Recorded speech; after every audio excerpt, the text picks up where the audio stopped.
Hello friends, welcome to A plus Pratibha classes. आज बात करने वाले हैं 22 मई 2026 के करंट अफेयर के बारे में। जो स्टूडेंट चैनल पर नए हैं उन्हें मैं बता दूं कि हम यहां पर डेली करंट अफेयर डिस्कस करते हैं और पीडीएफ भी आपको एकदम फ्री में प्रोवाइड करवाते हैं। तो आज का वीडियो रहेगा 22 मई 2026 करंट अफेयर का, जिसमें हम MCQS की बात करेंगे। आज के दिन हुई महत्वपूर्ण जो घटनाएं थी उनकी बात करेंगे। आज के दिन जन्म लेने वाले लोगों की बात करेंगे, यानी कि आज से रिलेटेड सारी चीज़ें करंट अफेयर में आपको मिल जाएंगी। तो चलिए स्टार्ट करते हैं आज का हमारा फर्स्ट क्वेश्चन है सबसे पहले, भारत के किस राज्य ने compliance reduction and deregulation innovatives के फेज 2 के सभी प्राथमिक क्षेत्रों को पूरा करने के लिए पहले राज्य का गौरव हासिल किया है? तो किस राज्य ने गौरव हासिल किया है? किसका? ये compliance reduction and deregulation initiative. हमारा ऑप्शन देखिए, हमारे ए गुजरात, बी त्रिपुरा, सी ओडिशा, डी असम। तो हमारा सही जवाब क्या होगा? हमारा जवाब है बी, और बी में क्या है? त्रिपुरा। तो त्रिपुरा इसका राइट आंसर होगा। व्याख्या देखेंगे थोड़ी सी। त्रिपुरा केंद्र सरकार के मंत्रिमंडल सचिवालय के नेतृत्व वाली राष्ट्रीय अनुपालन कमी और विनियमन पहल के तहत फेज 2 के सभी प्राथमिक क्षेत्रों को सफलतापूर्वक पूरा करने वाला भारत का पहला राज्य बन गया है। नेक्स्ट बढ़ेंगे आगे। क्वेश्चन नंबर 2, ये है, हाल ही में केंद्र सरकार ने रणनीतिक रूप से महत्वपूर्ण सिक्किम सिलीगुड़ी कॉरिडोर के राष्ट्रीय राजमार्गों का नियंत्रण किसे हस्तांतरित किया है? ए सीमा सड़क संगठन, बी भारतीय राष्ट्रीय राजमार्ग प्राधिकरण, सी सीधे केंद्र सरकार, डी राज्य सरकार। तो हमारा सही जवाब क्या होगा? हमारा उत्तर क्या होगा? पश्चिम बंगाल। किस सरकार ने किया है ये? पश्चिम बंगाल सरकार ने। तो पश्चिम बंगाल सरकार ने हाल ही में सिलीगुड़ी कॉरिडोर, जिसे चिकन नेक भी कहा जाता है, से गुजरने वाले 7 रणनीतिक रूप से महत्वपूर्ण राष्ट्रीय राजमार्गों का नियंत्रण केंद्र सरकार को हस्ताक्षर किया, यानी कि किसे? सीधे केंद्र सरकार को। ये हमारा राइट आंसर हो जाएगा। नेक्स्ट बात करेंगे आगे। अगला क्वेश्चन है, भीषण गर्मी और हीट वेव के कारण भारत में बिजली की चरम मांग मई 2026 में अपने सर्वकालिक उच्च स्तर पर पहुंच गई है। यह आंकड़ा कितना दर्ज किया गया? ए 245.5 गीगावाट, बी 252.0 गीगावाट, सी 257.4 गीगावाट, डी 260.5 गीगावाट। हमारा सही जवाब है डी, और डी में क्या है? 260.5 गीगावाट। व्याख्या देखेंगे तो व्याख्या है, मई 2026 में भीषण गर्मी और हीटवेव के कारण भारत में बिजली की चरम मांग 260.45 गीगावाट के सर्वकालिक उच्च स्तर पर पहुंच गई थी। तो करने के लिए अपने संबंधों को आधिकारिक तौर पर ग्रीन स्ट्रेटेजिक पार्टनरशिप में बदल दिया। लेकिन हमारे लिए सिर्फ यही चीज़ें इम्पोर्टेंट हैं, ये जो गीगावाट वाली है। आगे बात करेंगे। नेक्स्ट क्वेश्चन है, हाल ही में मौसम की निगरानी को अत्यधिक मजबूत करने के लिए मिशन मौसम के तहत डॉप्लर वेदर रडार में कितने प्रतिशत की भारी वृद्धि दर्ज की गई है? ए 100%, बी 150%, सी 200% और डी है 250%। तो हमारा सही जवाब क्या है? डी है, और डी में क्या है? 250%। तो मिशन मौसम और भारत मौसम विभाग के तहत मौसम की निगरानी को मजबूत करने के लिए डॉपलर वेदर रडार नेटवर्क में 250% से अधिक की भारी वृद्धि दर्ज की गई है। आगे है, भारत और किस देश ने हाल ही में जलवायु नेतृत्व और स्वच्छ तकनीक पर सहयोग करने के लिए अपने द्विपक्षीय संबंधों को ग्रीन स्ट्रेटेजिक पार्टनरशिप में बदल दिया? A France, B Germany, C Norway, D Sweden. हमारा सही जवाब है सी। और सी में क्या है ऑप्शन में? नॉर्वे। नॉर्वे इसका सही उत्तर होगा। प्रधानमंत्री नरेंद्र मोदी और नॉर्वे के प्रधानमंत्री जोनास गेहर स्टोर के बीच ओस्लो में हुई द्विपक्षीय वार्ता के दौरान भारत और नॉर्वे ने जलवायु नेतृत्व और स्वच्छ तकनीक पर सहयोग दिया। आगे नेक्स्ट क्वेश्चन की ओर बढ़ते हैं। सारी चीज़ें साथ साथ याद करते रहिए, बिल्कुल आराम से धीरे धीरे आपको सारी चीज़ें समझाई जा रही हैं। देखिए क्वेश्चन है, भारत के पहले लघु एवं मध्यम उद्यम आधारित सेमीकंडक्टर पैकेजिंग संयंत्र का उद्घाटन केंद्रीय मंत्री अश्विनी वैष्णव द्वारा किस राज्य में किया गया? ए महाराष्ट्र, बी कर्नाटक, सी राजस्थान, डी तमिलनाडु। तो हमारा सही जवाब होगा क्या? राजस्थान। राजस्थान इसका सही जवाब है। व्याख्या देखें, केंद्रीय मंत्री अश्विनी वैष्णव ने भारत के पहले लघु एवं मध्यम उद्यम आधारित सेमीकंडक्टर पैकेजिंग संयंत्र का उद्घाटन राजस्थान के भिवाड़ी में किया। तो भिवाड़ी ऑप्शन में नहीं था, तो क्या ऑप्शन होगा हमारा? राजस्थान। आगे नेक्स्ट है, भारतीय मूल के 23 वर्षीय किस युवा ने यूनाइटेड किंगडम के सबसे युवा मेयर बनकर इतिहास रचा है? ए अमनदीप सिंह, बी तुषार कुमार, सी प्रीतम पटेल, डी ऋषि सुनक। हमारा सही जवाब है बी। और बी में क्या है? तुषार कुमार। तुषार कुमार इसका सही आंसर होगा। तो तुषार कुमार ने यूनाइटेड किंगडम के एल्स्ट्री और बोरेहामवुड के मेयर के रूप में कार्यभार संभालकर इतिहास रच दिया। नेक्स्ट बात करेंगे आगे क्वेश्चन नंबर 8 की तरफ। ये आगे 9 पर खिसक गया, अभी बात करेंगे 8 की, उसके बाद 9 नंबर देखेंगे। यह मई 2026 में किस राजनेता ने अपने पर्सनैलिटी राइट्स यानी कि व्यक्तित्व अधिकारों की सुरक्षा के लिए दिल्ली हाई कोर्ट का रुख किया है, जिसकी सुनवाई आज यानी कि किस 22 मई को तय की गई है? 22 मई है आज। ए अरविंद केजरीवाल, बी राघव चड्ढा, सी संजय सिंह और डी है भगवत मान। तो हमारा सही जवाब है बी। और बी में क्या है? राघव चड्ढा। तो व्याख्या है, राज्यसभा सांसद राघव चड्ढा ने आर्टिफिशियल इंटेलिजेंस द्वारा बनाए गए डीप फेक मार्क वीडियो और वॉइस क्लोन के जरिए अपने पर्सनैलिटी राइट्स के दुरुपयोग को रोकने के लिए दिल्ली हाई कोर्ट का रुख किया है। जस्टिस सुब्रमण्यम प्रसाद की बेंच के समक्ष इस मामले की सुनवाई 21 और 22 मई को तय की गई थी। नेक्स्ट बढ़ते हैं आगे क्वेश्चन नंबर 9 की तरफ।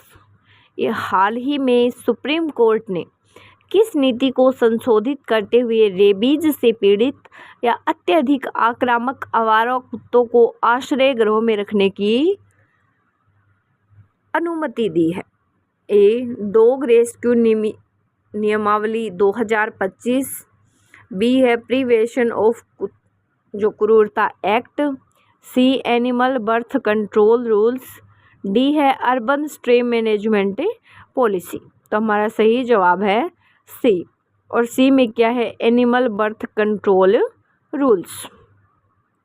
तो सुप्रीम कोर्ट ने हाल ही में अपने ऐतिहासिक फैसले में सार्वजनिक सुरक्षा को प्राथमिकता देते हुए एनिमल बर्थ कंट्रोल रूल्स में यह स्पष्टीकरण दिया है कि रेबीज से पीड़ित या अत्यधिक आक्रामक आवारा कुत्तों को वापस सड़कों पर नहीं छोड़ा जाएगा और उन्हें अलग शेल्टर होम में रखा जाएगा। नेक्स्ट बढ़ेंगे आगे। क्वेश्चन नंबर 10 देखिए।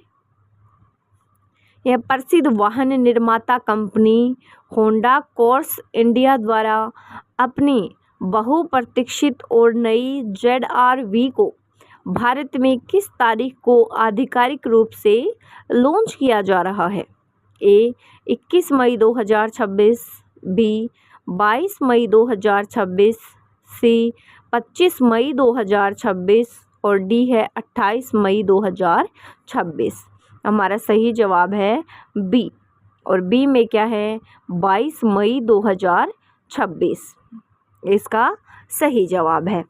तो होंडा कोर्स इंडिया द्वारा अपनी बहुप्रतीक्षित होंडा सिटी जो क्या थी, फेसलिफ्ट अपडेटेड सिटी जो है बिल्कुल नई ZR-V को भारत में आधिकारिक रूप से 22 मई 2026 को लॉन्च किया जा रहा है।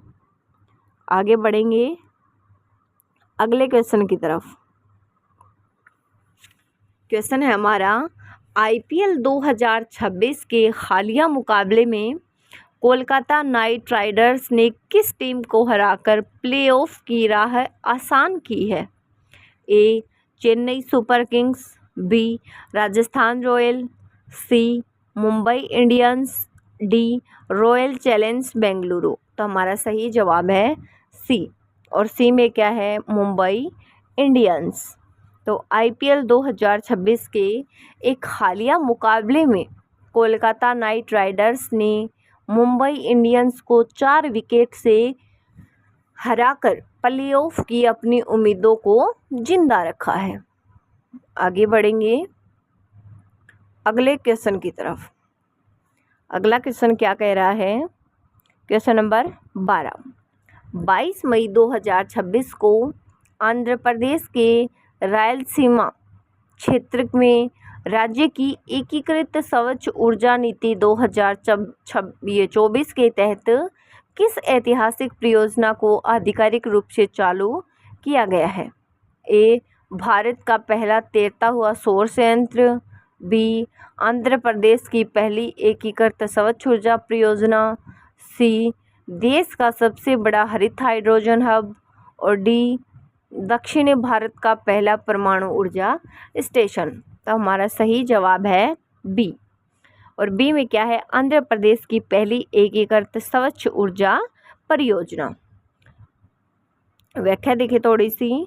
22 मई 2026 को आंध्र प्रदेश के रायलसीमा क्षेत्र में SAEL इंडस्ट्रीज द्वारा विकसित 600 मेगावाट की सौर ऊर्जा परियोजना को आधिकारिक रूप से चालू किया गया है।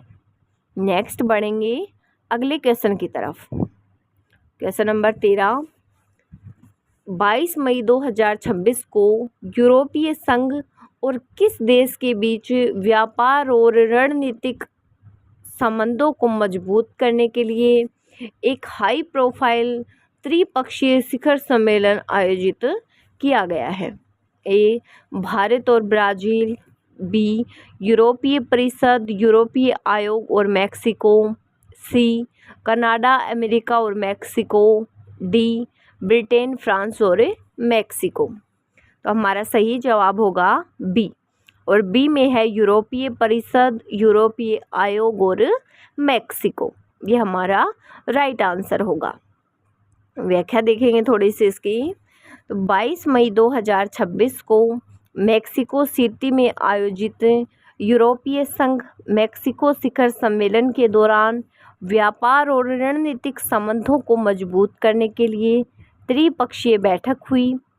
इसमें यूरोपीय संघ का प्रतिनिधित्व यूरोपीय परिषद के अध्यक्ष एंटोनियो कोस्टा और यूरोपीय आयोग की अध्यक्ष उर्सुला वोन डेर लेयन ने किया, जो कि मैक्सिको का प्रतिनिधित्व राष्ट्रपति क्लाउडिया शिनबाम ने किया।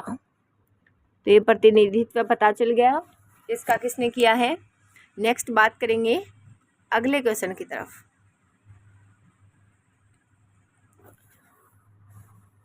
आगे क्वेश्चन देखिए क्या है। 22 मई 2026 को नई दिल्ली में भारत की ब्रिक्स अध्यक्षता के तहत संस्कृति कार्य समूह की पहली बैठक का आयोजन किया गया। इस बैठक का मुख्य विषय क्या रखा गया है।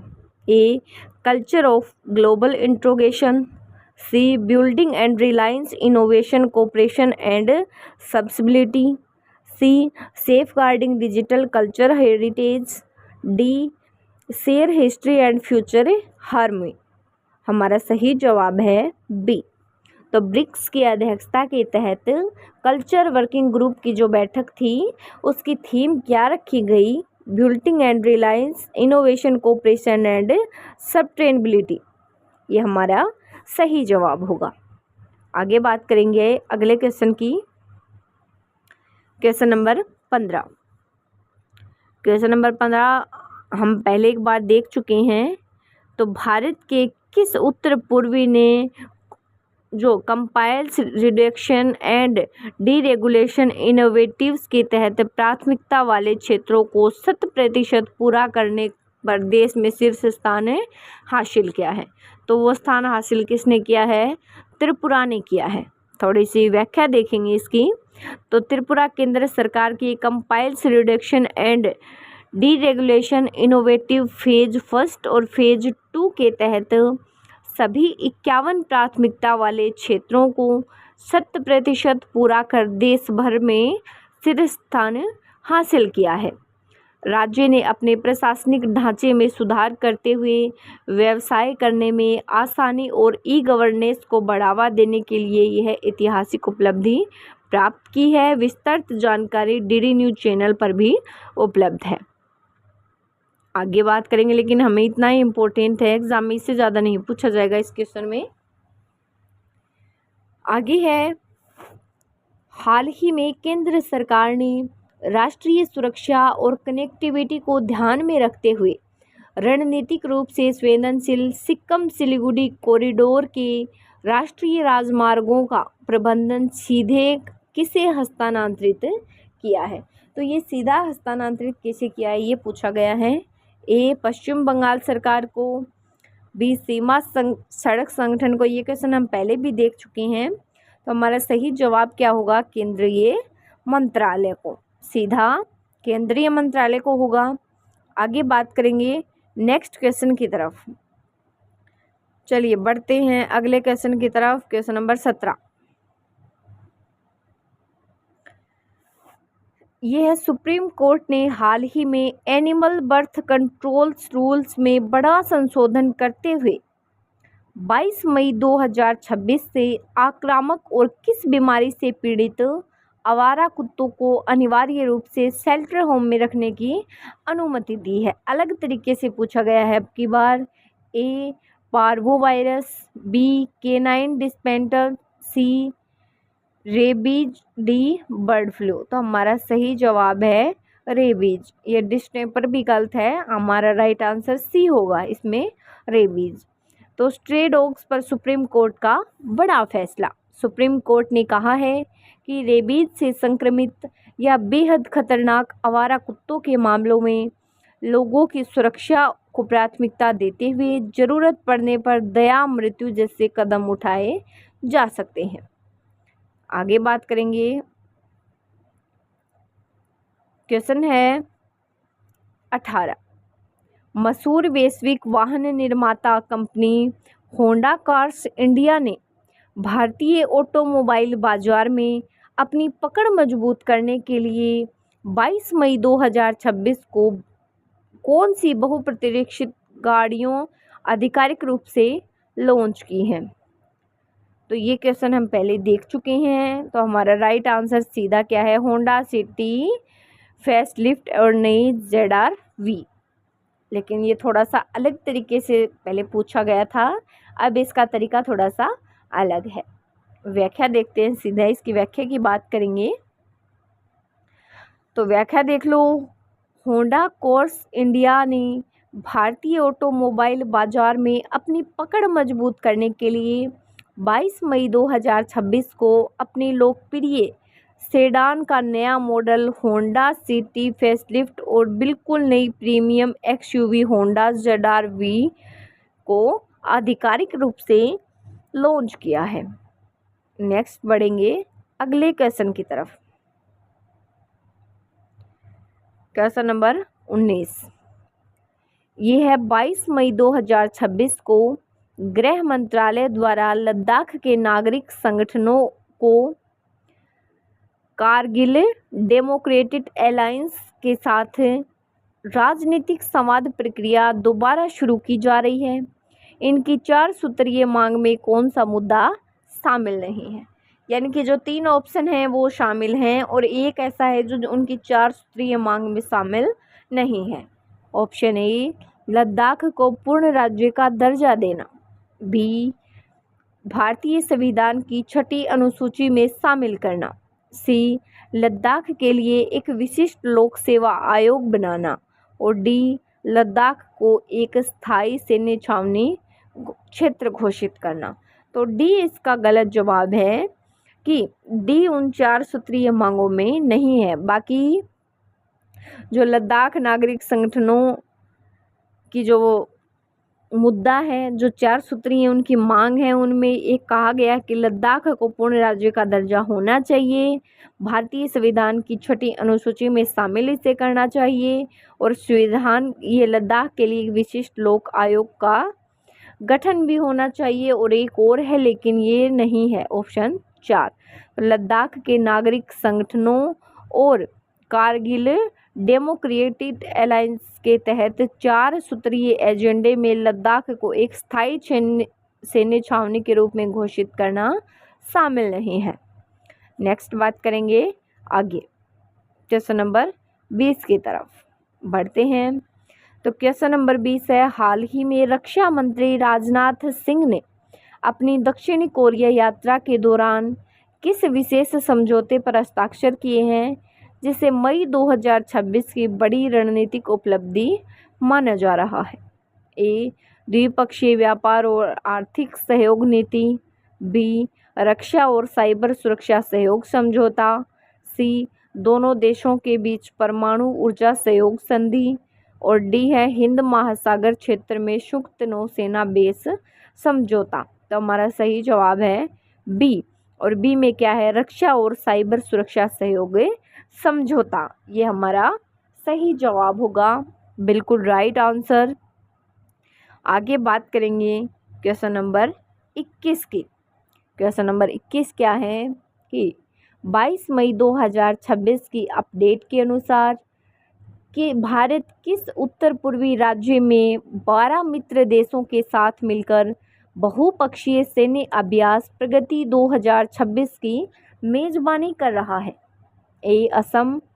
बी, मेघालय। सी, अरुणाचल। डी, मणिपुर। हमारा सही जवाब है बी, मेघालय उमरोई। मेघालय उमरोई इसका सही जवाब है। तो मेघालय यह 2 सप्ताह का सैन्य अभ्यास जंगल के दुर्गम इलाकों में आतंकवादी विरोधी अभियानों पर केंद्रित है। देखिए और व्याख्या इसकी दी गई है ताकि क्वेश्चन हमें बिल्कुल अच्छे क्लियर हो जाए। तो मई 2026 में भारत ने मेघालय के उमरोई स्थित सैन्य रेलवे स्टेशन में 12 मित्र देशों के साथ बहुपक्षीय सैन्य अभ्यास प्रगति 2026 का आयोजन किया है।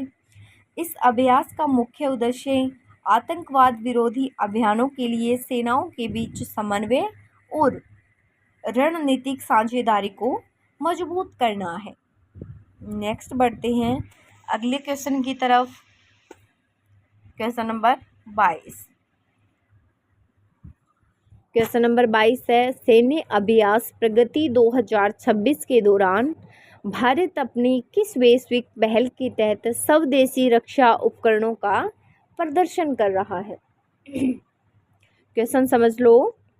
पूछा है प्रगति 2026 के दौरान भारत किस वैश्विक पहल के तहत स्वदेशी रक्षा उपकरणों का प्रदर्शन कर रहा है? A, digital India mission. B Aatmanirbhar Bharat, C make for the world mission, D है स्टार्टअप इंडिया 2.0। हमारा सही जवाब है बी, और बी में है आत्मनिर्भर भारत। तो अंतर्राष्ट्रीय एवं पर्यावरण मामले अभ्यास प्रगति 2026 के दौरान भारत आत्मनिर्भर भारत पहल के तहत स्वदेशी रक्षा उपकरणों का प्रदर्शन कर रहा है। आगे बढ़ेंगे अगले क्वेश्चन की तरफ।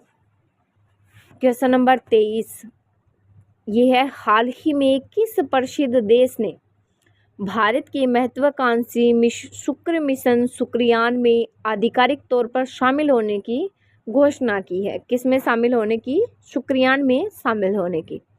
ए Sweden, B France, C Germany, D Japan.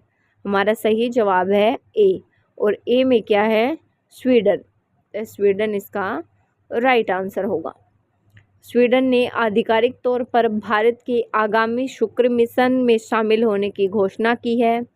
Swedish national space agency और इसरो के बीच सहयोग के लिए एक समझौता ज्ञापन पर हस्ताक्षर किए हैं। नेक्स्ट बात करते हैं अगले क्वेश्चन की। क्वेश्चन है, मई 2026 में इंडोनेशिया के किस सबसे सक्रिय और खतरनाक ज्वालामुखी में भीषण विस्फोट के कारण आसपास के 10 किलोमीटर क्षेत्र को रेड जोन घोषित किया गया है? ए माउंट डुकोनो, बी माउंट काकाटो, सी माउंट मेरापी, डी है माउंट सेमेरू। हमारा सही जवाब है ए, और ए में क्या है? माउंट डुकोनो। तो इसका माउंट डुकोनो इसका सही जवाब है। व्याख्या देखिए, मई 2026 में माउंट डुकोनो ज्वालामुखी में भीषण विस्फोट हुआ, जिसमें 10 किलोमीटर ऊंचा राख का गुबार आसपास छा गया और 3 पर्वतारोहियों की दर्दनाक मौत हो गई। हालांकि ज्वालामुखी विस्फोट से उत्पन्न राख और मलबे के खतरों के कारण इसके आसपास के 4 से 10 किलोमीटर क्षेत्र को रेड जोन घोषित किया गया था। आगे बात करेंगे, अगला जो क्वेश्चन है वो क्वेश्चन नंबर 25। विश्व स्वास्थ्य संगठन की रिपोर्ट 2026 के अनुसार सुपरबग्स से निपटने के लिए सख्त एंटीबायोटिक नीति अपनाने वाला देश कौन सा है? ए स्वीडन, बी नॉर्वे, सी फिनलैंड, डी स्विट्जरलैंड। तो हमारा सही जवाब है ए, और ए में क्या है? स्वीडन। स्वीडन इसका राइट आंसर है। व्याख्या देखेंगे, व्याख्या से भी आधे क्वेश्चन क्लियर हो जाते हैं, इनके हमारे दिमाग में और भी अच्छे से बैठते हैं वो चीज़ें। तो विश्व स्वास्थ्य संगठन द्वारा रोगाणुरोधी प्रतिरोध और सुपरबग्स से निपटने के लिए वन हेल्थ दृष्टिकोण के तहत सबसे सख्त एंटीबायोटिक नीतियों और रणनीतियों का सफलतापूर्वक पालन करने वाला अग्रणी देश स्वीडन है। स्वीडन ने वर्ष 2026 से 2035 के लिए अपनी स्वीडिश स्ट्रेनर्जी टू कल्ब एंटीबायोटिक रिलाइसेंस भी जारी की है। अगला क्वेश्चन है क्वेश्चन नंबर 26। ये है, IMF 2026 के आंकड़ों के अनुसार आर्थिक संकट के बीच किस दक्षिणी अमेरिकी देश को 4.5 बिलियन डॉलर का आपातकालिक पैकेज मिला है? A Venezuela, B Argentina, C Brazil, D Chile. हमारा सही जवाब है बी, और बी में क्या है? अर्जेंटीना। तो अंतर्राष्ट्रीय मुद्रा कोष द्वारा अपने वृहद ऋण पैकेज कार्यक्रमों के अंतर्गत आर्थिक संकट से निपटने के लिए अर्जेंटीना को आपातकालिक सहायता जैसे 4.5 बिलियन डॉलर का पैकेज मिला है। अब बात करेंगे, जो क्वेश्चन थे वो हमारे कंप्लीट हो गए हैं। अब बात हमें किसकी करनी है? बात करेंगे 22 मई को कौन कौन सी ऐतिहासिक घटनाएं देश में हुई हैं जिनका प्रभाव पूरे देश पर पड़ा। चलिए 22 मई को हुई महत्वपूर्ण ऐतिहासिक घटनाएं देखते हैं। तो सबसे पहले राष्ट्रीय घटनाएं देखेंगे। 22 मई 1545 को क्या हुआ था?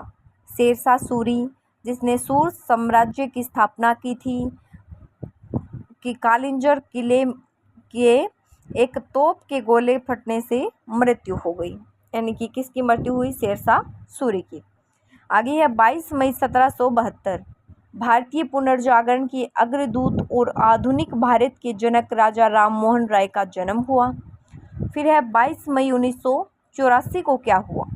बछेंद्री पाल दुनिया की सबसे ऊंची चोटी माउंट एवरेस्ट पर फतह करने वाली पहली भारतीय महिला बनी। नेक्स्ट है 22 मई 2010, एयर इंडिया एक्सप्रेस की फ़्लाइट 812 मैंगलोर एयरपोर्ट पर दुर्घटनाग्रस्त हो गई, जिसमें 158 लोगों की दर्दनाक मौत हो गई। नेक्स्ट बात करेंगे आगे, ये 1906 की घटना। तो राइट बंधुओं को उनकी फ्लाइंग मिशन के लिए मशीन के लिए अमेरिकी पेटेंट प्राप्त हुआ। फिर घटना है 22 मई 1960 की। दक्षिणी चिली में इतिहास का सबसे शक्तिशाली भूकंप दर्ज किया गया, जिससे भयंकर सुनामी आई और भारी तबाही मची। फिर है 22 मई 1990, उत्तरी और दक्षिणी यमन का विलय हुआ, जिससे संयुक्त यमन गणराज्य का गठन हुआ। फिर है 22 मई 1980, प्रसिद्ध वीडियो गेम पैक-मैन को पहली बार जापान में रिलीज किया गया। आगे बात करेंगे नेक्स्ट, जो 22 मई को जन्मे व्यक्ति हैं उनके बारे में। तो देखते हैं 22 मई को किन किन व्यक्तियों का जन्म हुआ। सबसे पहले है राजा राम मोहन राय, 22 मई 1772 को जन्मे। इन्हें भारतीय पुनर्जागरण का अग्रदूत और आधुनिक भारत का जनक माना जाता है। उन्होंने भारत में सती प्रथा जैसी कुरीतियों के खिलाफ आवाज़ उठाई थी।